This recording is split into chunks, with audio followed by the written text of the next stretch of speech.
All right. We are back with another episode of Life on the Ave. We are not on the Ave. We are over at the new construction, new house, whatever you want to call this, property. It might look a little different than last time I was sitting here. And this is the first solo episode. So you've just got me today. I am a little nervous, which is funny because I always tell my guests not to be nervous, but here I am on the flip side being a little nervous just because I've never done one of these by myself. So bear with me. If Kylie Kelsey can do it, I can do it. So she starts off her episodes, for anyone that hasn't listened to Kylie Kelsey's new podcast, just with her talking. And I feel like I'm inspired by her. So here I am going to do my best. It's episode 71. Holy smokes, 71 episodes of Life on the Ave. I'm so proud of us, our team, everyone that's involved with this, all of our guests, everyone that's come, everyone that's listened, that's supported us in any way. I think a lot of times people will start a podcast, they'll have like 2 or 3 episodes, they'll realize how difficult this is, and then they'll stop. And we haven't done that. We're going to be starting our 3rd year of this podcast. Year number 1 was working out the kinks, trying to figure it out. Who is it? Who's it guests? Is it us? Is it real estate? Is it not real estate? Kind of figuring out where we wanted this to go. Year 2 was let's be consistent. Let's not miss a week. Let's make sure we're putting something out every week. And I think with the exception of a couple vacations, maybe, I think we've almost hit every Monday. So super proud of that. And year 3, we're looking to really hone in. So we're looking to take a look at our guests, see who brought in the big numbers, and try to continuously put out guests and episodes with people that you guys like, that you enjoy, that you connect with.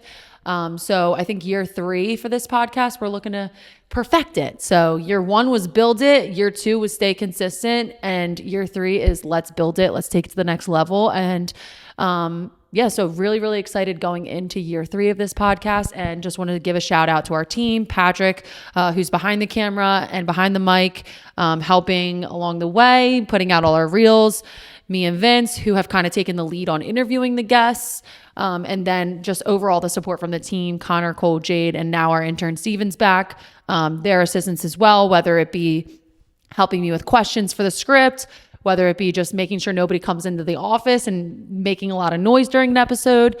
This really is, it's a whole team effort. And I think most of these episodes I've really taken the lead on just because I'm really passionate about this podcast. So while you might see my face more often, it is way far beyond just me. So really appreciate everything that goes into this podcast. Want to quick reflect on some of our guests this year. We had some amazing guests, and I'm sorry if I don't hit all of them because there was literally like 50 episodes. But I think Gene Deladon was our top listened to podcast. So really appreciate him coming on. He's amazing. Sally's is amazing. And he brought out a ton of views and listens. So he was awesome. We had Antimo DeMeo this year. We had Nick's Pizza this year. Kelly Diaz-Scanis from Black Ops, Trevor Cooney. Like, these are big Delaware names. We say in the beginnings, like, oh, we're looking to hire, bring on celebrities, like Delaware celebrities, faces in the crowd, people you see in the news. And I think we've really accomplished that. So really proud of the guests that we had on this year. George Frankel, he was our first political guest. I was a little nervous about that. And anyone that knows me and kind of knows the background behind having George Frankel on, it was a big step for me. I was really anxious about that decision. But the more and more I got to know George, the more I believed in him and the things that he was running on. And for those of you that don't know the background of that, you could probably Google it. But I really appreciate George Frankel coming on. He's been a great friend of the podcast, and we really appreciate him. And I would say my favorite guest of the year was probably Mark Schaefer with Brandywine Zoo. I think he should start his own podcast. He brought so much energy when he came in, and he was so passionate about the zoo, and he was so knowledgeable about their processes, their events. And he was just truly a blast to sit next to. And I was really inspired by him. And it overall was a really great year, and I'm excited for next year. We definitely have a list of people that are hitting us up, asking to come on, and it's difficult to juggle them all. I'm very passionate about bringing these people on and giving them a voice. We have access to a good chunk of people between our whole team's social media following. And I feel like this podcast has given a voice to some people that otherwise might not. So it's hard for me because I want to say yes to every single person that reaches out. And I think to date, I pretty much have said yes to everyone. So looking to hone in, maybe be a little more selective with our guests, but I also know deep down in my heart, I'm just like incapable of saying no. So probably won't follow that one through, but I'm going to do my best to be selective this year and really bring on guests that you, the listener, want to listen to. So really excited going into the year. We, like I said, are sitting at the new rental property. This home is up for rent currently today. We have a couple applicants currently, but we are currently on the market for rent. And we learned a lot here. I think if you look back on the episode of me and Vince sitting right here, I was here, he was there, just talking about how we got into this, kind of the history behind our journey in this space of renovating older homes within the city. If you kind of look back on that and where we sat then versus how I am now, it's so wild to see how different this place looks and how much it's transformed. We are up for rent right now, and we learned a lot in this project, and we still are learning a ton. And I'm sure, over the next couple of years of being a landlord to this home, I'll learn even more because I always feel like once the tenant moves in, that's when I really start learning about these properties. But a couple of things I just wanted to touch on, things that I think we learned most here. I think one thing we learned on other projects that we brought into this project that I'm proud of us for doing is working inside out. So in past projects, I would get really excited to cut down the trees and redo the front porch and kind of like work on that exterior because it's the first thing you see. But I've learned throughout this process that there are things that you need to do to finish a project to get a tenant in and get it moving. And there are things that you can do after the tenant moves in. So one of those would be a landscaping. One of those would be, maybe painting the front porch. So this time around, we really focused inside out. So while our front porch looks great and 90% of our landscaping is done, those were things that we did towards the end. And I think on other projects, doing those first, I might have allotted more funds towards those items than they needed. But by leaving those towards the last, I could kind of take a look at our budget and say, okay, we've got X amount of dollars that we can spend on this. Let's spend them as wisely as possible, as opposed to the other way around, doing it first and spending a ton on it. And then you have no money left for countertops, right? So I think we learned a lot of lessons with some other projects that we brought into this one that I'm proud of. So that was one. Number two, I would say you get what you pay for. For sure. We've learned that on all of our projects. And I think this one I did for sure. We put in a stand-up shower in this home. And in hindsight, I wish I would have found a way to fit in a tub. We were very big on getting in and out of this project quickly. So what we focused on was replacing in kind. So there was a stand-up shower there. So I just put a stand-up shower back. And in hindsight, I wish I gutted the bathroom and rearranged it and fit a tub and fit a nice huge shower, huge tub. And that was definitely my bad. So learned that lesson. I definitely got what I paid for. I saved some money by not moving things around and just putting in the same shower that was already there. I probably saved us around $500. And in the grand scheme of a renovation, that's like pennies. So I feel a little silly about that, but every time we make a mistake, we learn something, and I definitely will not be making that mistake again. So that would be number two. And then I would say, let's see, my last thing we say this on every project is do the basement. So we're firm believers on just cleaning up the basement. It's the foundation. It's, everything sits above it. And if you have a wet basement, the rest of your house is going to slowly start to smell like, mildew, and it's going to trickle into the rest of the house. So we always tend to do the basement first, and we brought on our best, Michael Rumps. He parged the walls, cleaned it up, and just gave us a really nice base in the basement. And again, learning that from other projects, bringing that into this one was definitely something that I recommend and I'm big on. So yeah, I would say those are the top items. Otherwise, it's a very simple house. Beautiful kitchen. We did some white soft close cabinets, nice appliances, brand new granite countertops, and, a beautiful half bath, good, decent bathroom upstairs. And overall, it's a great home, and it's going to be beautiful for its future tenant. And we're really excited to have someone in here that's going to love it as much as we do, because each one of these projects are like my little babies. We spent a ton of time here. I've put up reels of me sweeping and moving things around, and each one of these properties really is kind of like a baby to us. So I have a special place in my heart for this one. This is the first project we've taken on since having the kids. It definitely tested us mentally, physically, financially. It tested us a ton. Going into this project, I told Vincent from the jump, like, I don't have the capacity to run over here at 7 a.m. to meet a contractor. Like, I have 2 children that have to get dressed and out the door, and it's a lot. So I was very anxious coming into this project, and I was very nervous throughout the whole time, and it tested us. We definitely had a couple fights about it, and it ultimately makes us stronger and better for the next one. But I was nervous going into this. I still stand by that. I had every reason to be nervous. And ultimately, I'm glad we did it, and I'm glad it's over. But it definitely tested us. So I think I said in the last time we sat here, if you have any interest in doing something like this, definitely get 1 or 2 reps under your belt before you have kids, because it is significantly harder to do this with kids.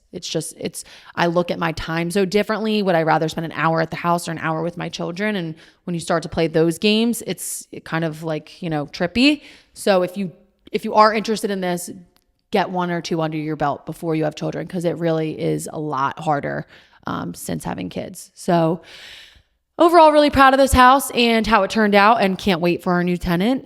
If you know anyone that's looking, let me know. We have this, and we have 3 other rentals in this area as well that are up for rent. And the best part is I would be your property manager. So after you move in, I'm the person that's helping you out if anything goes wrong. And most people like me. I think my tenants like me. I got a note from one the other day that said I was the best property manager she's ever had after renting for 20 years. So I guess I'm doing an okay job. Little plug for me. But so hit us up if you're looking for a rental. And then kind of the last thing I would say I want to talk about is, in the last couple of weeks, we've had a lot of holiday parties and events where we've been running into a lot of people. And this recently has been really the first time that when I go somewhere, someone's like, "Oh my gosh, I love your content. Oh my gosh, I love the podcast." And I think in my head, I know people watch this, or at least I think they watch the reels mostly. But I just do it and then I forget about it. So it's weird when people come up to me and say they watch it or they've followed. And I think most people are just watching the reels, which is amazing and we're so appreciative of. But this is the first time I've had people start to come up to me and recognize me from this, or compliment me for it. I don't know, but it's been interesting. And a lot of people in these conversations, I'll say it's mostly women, they are dumbfounded by it. They're like, "How do you do this? How do you start something like this? I've always wanted to post on social media. I'm so nervous. And how do you start? How do I do this? Or I want to start a podcast, or I want to start doing more social media, whatever." And so here's my quick little segment on my 3 tips if you want to put your life out there in this way, which I obviously have. Number 1 is, I would say, in order to do this type of thing, you have to be authentic. If you want to be successful at this, at least, I think you have to be authentically yourself. So as I'm sure everyone has kind of picked up on, I am authentically myself every single day that we sit down and record. So I am today in leggings and a vest and a shirt from Walmart, because I can only wear Walmart shirts because my kids spill over me all over the time. So I am just me, right? I didn't have time to do my hair today. I clearly didn't have time to put makeup on today. So I'm authentically myself. And I think a lot of people see through the people on social media, especially real estate agents, that are in their perfect outfit for the day. Their hair was perfectly done. Their makeup was done. They chose today for their content day. They knew, okay, I'm shooting a reel today. I'm going to dress accordingly. And I think that's backwards. I think people that are doing it that way are backwards. I think you need to be already in and about your day. And when the inspiration strikes, you hit it, right? Today I was on the fence. Am I going to do a podcast? Do I have time? Can I fit it in? And I can't operate on, I have to get dressed today because I'm doing a podcast. That to me I would go crazy. So number 1 is, I think you have to be authentically you. You have to just be as you are. You have to just be like, "Hey, this is what I look like." this is it. And I think people appreciate that. And when I do talk to people that come up to me and are like, I love it, blah, blah, blah. That's one of the main feedbacks I get is like, you're so real, you're so yourself. And like, one, I really don't know any other way to be. But two, I have learned that like looking back on our old podcasts, like they're a little bit more, my voice is a little higher and I'm like, hey, what's up? And I think as soon as you can cut through that, like fakeness or just, just trying to be someone and just like lean into being yourself, I think the sooner you'll have success. So that's number one, be authentic. Number two is start somewhere. So again, if you look back on our past, like our first podcast, it was the whole team. We were passing microphones back and forth. We did it on an iPad and the first couple episodes were horrendous. Like I filmed one in slow-mo on accident. So the file size was so large, I couldn't even upload it. And it was just like horrendous. So while those were horrendous, we had to start somewhere. And I couldn't re-record episodes. Like I couldn't just like, oh, that wasn't good, so I'm never going to post it. Because I think if you just get that like analysis paralysis of like, oh, it's not perfect. Oh, I don't sound perfect. Like the first episode we put out, I went through and I cut out all my times I said like. I went through and spent hours. Every time I said like, I cut it out. And now in hindsight, I'm like, if I were to do that every episode, or if Patrick were to do that every episode, we would have failed 100 times by now. It would never last. So you got to just start somewhere. You got to just like embrace who you are, start somewhere and just start putting it out, put it out, be consistent. Like I said, year 2, we were really focused on being consistent. And I think ultimately you have to be consistent. And the other advice I give in the same lines as this is like habit stack this. So if you're someone you're by yourself, you just want to start creating content, attach this with something you're already doing. So I follow this mom on TikTok. She's one of my favorite follows. She records herself making her coffee every single morning. So every morning I go on TikTok, I know I'm going to have a fresh one from this lady and it's going to be her making her coffee, telling us about her day. And so if you're new to this, I would habit stack it. Find something you're doing every day, doing your makeup, get readies with me, outfit of the day, making your coffee. My cousin Kimmy, she does her morning commute to work. She just goes live on her drive to work. She has her phone up on the dashboard and she's consistent every single day. So habit stack content with something you're already doing. For me, it was I'm already in the office. Let's shoot a podcast. I'm already here. So yeah, if you're looking to get into this, 1, you have to be authentic. 2, start somewhere. And ultimately, I think it's habit stacking. And then my third one is you got to give it up to the big man. You got to give it up to God. For me, the sooner I was like, if this gets 1 view or 1,000 views, once you kind of change that mindset of literally not caring if it gets 1 view or 1,000, you realize like it's no longer for the views. It's no longer for the likes. We say all the time, if one person shows up, our events are a success. If one person listens to this podcast, it's a success. So for me, I just give it up to God. If it's a good episode, great. If it's a terrible episode, great. I'll learn something new. I'll learn how to be better for the next one. So give it up to God because it's meant to be will be. And that for me has been awesome. It's helped me again with that being authentic, being myself.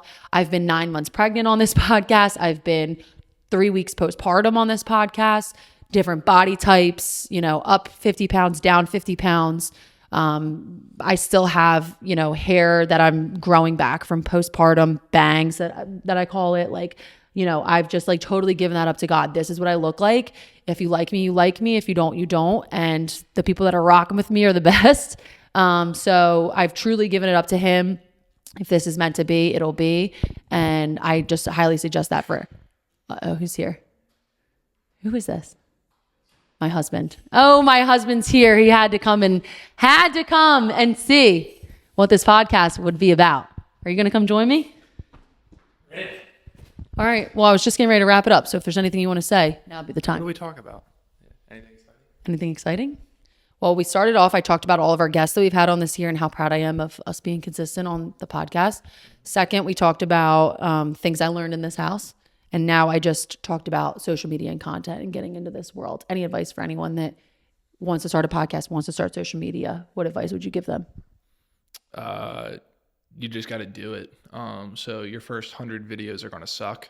So once you get over that, keep going. Right. That was my third one was you got to start somewhere. Yeah. That was my second one. Yeah. Yeah. So I'm not saying anything that my wife didn't already tell you guys. Yeah, we're pretty much on the same page. How do you feel this year has gone overall, team-wise, house-wise, goals-wise, in general? Like, wrap up the year. What are your thoughts? You can hold the mic. Yeah, very proud of everyone's effort. So it's been awesome. I feel like we laid more of the foundation. What we kind of think about, real estate's a 30-year career. So this is a lifelong thing. So the first 10 years, you're going to build that foundation. The next 10 years, you're going to start to go upwards with it. And in the last 10 years, you're going to reap the benefits of it. So we're in year 8 of building the foundation. And that's where we're at with it. So, yeah. And not to brag, but this is a year that transactions are down. And actually, we're seeing a lot of people get out of this game. And this is the best year our team has had. Mm-hmm. And the line I keep saying is like, homes are still selling.